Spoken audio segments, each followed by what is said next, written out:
এরকমভাবে সিট বাইতে রাখছে কি সামনে তাকাই দিই ব্যাগ কিন্তু ব্যাগের ভিতরে এরকমভাবে ব্যাগ কে রাখছে আর তার সাথে সিট বাঁধা তো সামনে আগায় যে দেখতে রয়েছে এই উষ্টা খেয়ে পড়ে গেছি ইটে বেজে পড়ে যে পড়ছে পড়ে যে পাশটা হয়ে গেছে।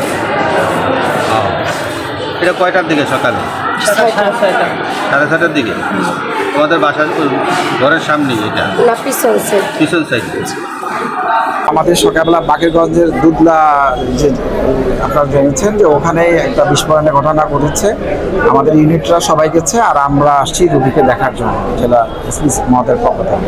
আমাদের বাকি যে বরিশালের যে টিম তারা সবাই ঘটনাস্থলে গেছে এটা দেখার জন্য এবং তদন্ত করার জন্য।